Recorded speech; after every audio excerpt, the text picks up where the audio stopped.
Hey, it's me, Dax Moy, and in this short video, I'm going to be talking to you about the upcoming webinar event, How to Create, Sell, and Deliver High-Ticket Coaching Programs Without Resorting to Low-Class Sales and Marketing Skullduggery, Hype, and Sleaze. And I have to keep laughing every single time I say the word skullduggery. I've never used it in any form of marketing copy or anything like that. But look, to be brutally honest, that's kind of what the approach to most high ticket selling around coaching in particular seems to feel like to me, right? You think about it. We're in a position where most of us are trying to attract high ticket clients to deliver a high end service, to create a high end result, and all of that kind of stuff. And what is it that we end up doing? We end up resorting to this really low class system of selling and this really low class system of marketing, when we're actually trying to kind of attract the high-end person. It doesn't make sense when you really do the math on it. So what do I mean by low class? Well, low class generally tends to come across as things like this. Putting out an ad on Facebook, the ad immediately brings someone to kind of book now for your free consultation, which will take them to a Wufoo form.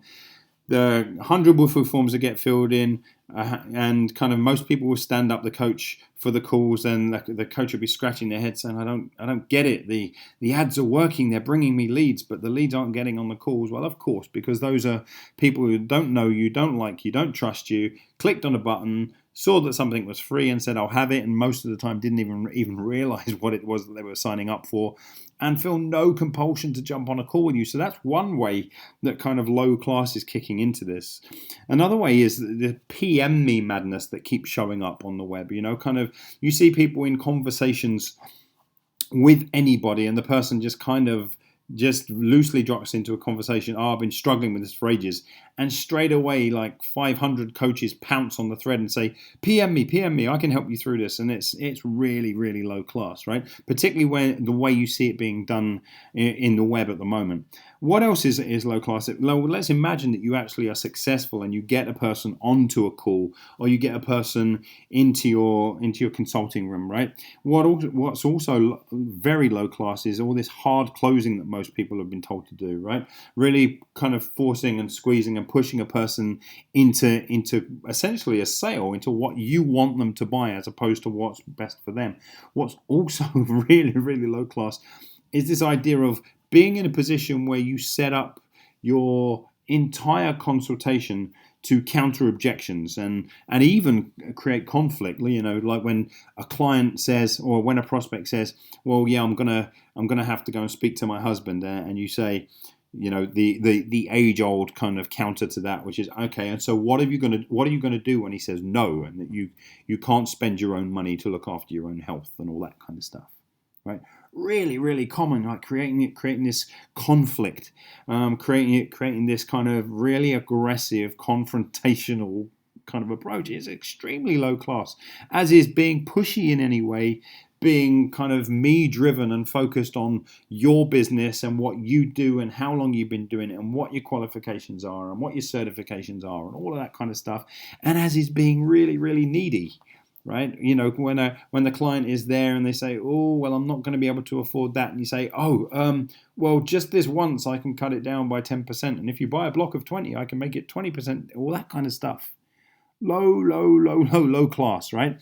So look, here's the reality. High ticket services, high end coaching should be high class. I mean, that should be obvious. It should be high service, as in you should be delivering a service during the consultation process, during the exploration process. You should be delivering a high touch experience, and you should be delivering high care. All of these are the hallmarks of a high-end coach, delivering a high-end service who is now worthy of collecting a high-ticket investment, a high-ticket fee for the service that they're delivering to other people. Hopefully that makes sense. Hopefully that's just plain good old common sense and is obvious, right? But it doesn't seem to be that obvious to most coaches. I'd like to think of it like this. Imagine that you phoned up a Rolls-Royce dealership and you really were in the market for a Rolls, and you said, hey, I'd like to come in on Monday and test drive the Rolls-Royce Phantom. And they say, okay, great, we'll book you in. And you arrive at the showroom, all happy, kind of dressed in your best togs, so that you can kind of go and kind of look the part and feel the part. And in the showroom, they say to you, right, well, we're just going to bring the Ford Focus around. You can't actually drive the Rolls until you've paid for it. Until then, we'll take you for a spin around the block in the Ford Focus. Now, first off, that would feel like a huge disconnect. It would feel like someone's done a number on you, hence skullduggery, right? It would feel like someone's done a number on you. And it certainly wouldn't endear you to either the person who was in the position of selling the Rolls Royces, nor would it endear you to the idea of buying one, right? Because you haven't had the experience. So what's going to make you go and buy it? Well, now take that back to the kind of the selling situation that you've created, or that most coaches generally tend to create with their high-end clients. And what do they end up doing? They get people in under the false pretenses of creating an exploration session or a strategy call. And then the exploration or strategy turns into 2 minutes of exploration, 2 minutes of strategy, and 58 minutes, if not more, of here's why you should join my program, and here's me countering all of your objections whenever you say it's not the right time, you can't afford it, your husband won't like it, or any other number of things. In other words, they don't get to drive the Rolls Royce. They don't get to really feel like what coaching is like. Instead, you put them in the Ford Focus and you deliver them a sales-based experience instead. Does that make sense? And does that kind of ring any alarm bells in your head? Is that maybe what you've been doing or what you've done in the past? I know that certainly, I'm not holier than thou. That was certainly kind of in the early stages of my career, something that I used to do because I was following what a lot of the guys said you were supposed to do. Counter the objections.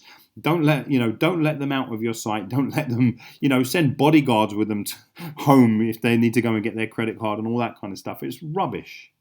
It's absolutely rubbish. The best way to actually sell a high-end coaching program is to deliver a high-end coaching experience, not a sales experience, okay? So this brings us on to kind of Rob Cameron's awesome question is, how do you position and set up the exploration session? My gut feel, having read the article in the magazine, he's talking about Enlightened Coach, is that this is where I've been ineffective. Not enough time allowed, following salesy advice, and trying to close, etc. So a lot of the stuff that I've just been saying there. So let me just take you through the quick, easy, simple answer to all of this, and we'll go into this in a lot more depth in the actual webinar. But for now, let me kind of explain it in this way. First off, create an invitation to come and do this exploration session with you. Right? It's just an invitation. By invitation, what I mean is that when you are really creating an invitation, you drop all expectation, right? If it's a true invitation, if you invite me around for dinner tonight and I say no, you don't get, super grumpy. You might have wanted to enjoy my company and all the rest of it, but you're not going to say, well, if you don't come to dinner tonight, I'm not going to be your friend for the rest of your life kind of thing. It's just an invitation. So create invitations with people and drop the expectations of yourself in order to perform anything other than coaching, and drop the expectation of the client to do anything other than engage in coaching. That's it. Right? So create invitations. Next, actually make sure if you call it an exploration session, actually make it an exploration session. And I'm big on explorations. This is exactly what I call the sessions at my studios with my team and with my clients. We call them explorations because we are literally just exploring. We're not there to create the strategies moving forward at this point. Right? So the way I describe it to a client is we're just going to sit down together and actually see whether we're a good fit for working together. Okay, we're going to see if we're a good fit for working together. And all that means, and I may even define good fit, as in, are you the kind of person who is going to open up to me enough for me to actually be able to do my work as a coach, for me to actually perform my role as a coach? Because if I'm asking you questions and you don't feel comfortable with me and you don't respond, then we can't really enter into a coaching agreement, right? And also if you feel comfortable with me, so we're both, I get rid of that conceit and that arrogance and that whole kind of, people tell you to do the whole red velvet rope thing, and it's awesome, but people have taken the red velvet rope thing too far, and it's become conceit and it's become arrogance. Like, we don't just work with anyone, and we're just going to have a look at you and see whether you're going to be good for our company. No, but remember, be high class. Don't be low class. Show up in the person's life as a person who is genuinely taking care of them and saying, hold on, let's see if we're a good fit. Let's see if you like me, I like you. Let's see if I can get anything kind of worthy of coaching from you. And I don't mean that from a conceit or arrogance perspective. I mean, actually, is there anything for us to coach around here, or is there not, right? Because just recently I did a consultation with a person who had money in hand ready to join one of my programs. And I said, hey, I don't think we're a good fit at the moment. I think that you can do this by yourself. You don't need my help. Okay. So if you were really serving someone, if you were really caring for them, what would you do in that situation? Would you take the money and run? Or would you release them, having said that, hey, I don't think we're a good fit? It's my contention that if you were really delivering a high-end service, you would release the person. Okay, so ensuring that you're actually going to be a good fit is the most important part of an exploration session. Not solving any problems, not saying, well, here's what you need to do, not saying, well, here's what I've done in the past, or any of that kind of stuff. It is literally an exploration. Is the person open to coaching? Do they open up to the coaching experience? If they are, what you'll see is, without you solving anything, they will get tons and tons of light bulbs in that first session. Okay, there's nothing that you have to say to them to say, and here's why I'm absolutely awesome and you should pay me this amount of money. Instead, the person is sitting there going, oh my God, I've never had so many light bulbs go off in my brain in such a short space of time. You are absolutely awesome, and I can see why I should be paying you a lot of money to work with you. It becomes that simple. So, invitation, exploration, make sure that they understand that you're looking at each other to see if you're a good fit. What comes next? Take buying off the table. And I do this at the very beginning of an exploration session. So when I say, hey, we're looking to see if we're a good fit, I also will be saying to them, so look, don't worry, there's not going to be any closing, there's not going to be any demanding money off you or any of that kind of stuff. And in fact, with some people, I even tell them in advance of coming to the consultation or coming to the exploration session, not to even bring their wallets. Okay, I tell them not to bring their wallets, not to bring their credit cards. I take selling off the table, I take buying off the table. And you'll be amazed at what happens when you take kind of selling off the table for yourself, when you say you're not being sold anything here, kind of, if at the end of this you want to know about my services, I'll tell you everything you want to know. But for now, let's just take buying off the table and see if we're a good fit. Boom. It's like the elephant in the room just kind of fades away, just disappears, and life becomes so much easier for everyone. Okay, you can almost see the sweat on their brow dry off. Okay, so take buying off the table, and when you do get to the end of the coaching experience, really, really simple. Just simply ask them what they would like to see happen now, and 9 times out of 10, the client will say, well, this was awesome, and I would really, really love to know about your programs. And now, just as you created the invitation for them to come to you for an exploration session, now they are inviting you to tell you about packages and money and all of that kind of stuff. So don't go where you're not invited. If they've not invited you in to speak about the money, don't go there. Okay, really, really simple. And just to kind of finish off, to really show some class, encourage thinking time. Actually encourage it. A person gets to the end of that exploration session, says, this is awesome, I really want to work with you. Say, that's great, and I think we're going to be an awesome fit, but here's what I encourage everyone to do. Go away and think this through, like overnight. Just sleep on it. And if you've got other people that you need to speak to about this, it is a big investment of time, effort, energy, and money. Okay, I'd really love you to sleep on it. And if you're still feeling the same way in the morning, kind of, let's have a conversation, and we'll take it to the next step. Okay, we'll take it to the next level. So in short, right, and I know this really flies in the face of everything that most coaches have been taught, but I can promise you this is exactly how I operate when I'm selling my £75,000 coaching, when I'm selling my £25,000 retreats, when I'm selling anything.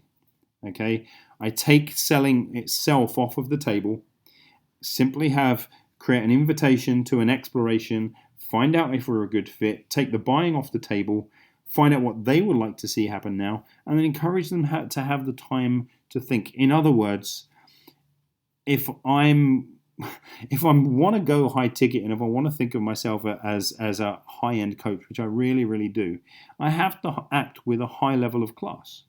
So let's just summarize again. High ticket. High ticket should be high class.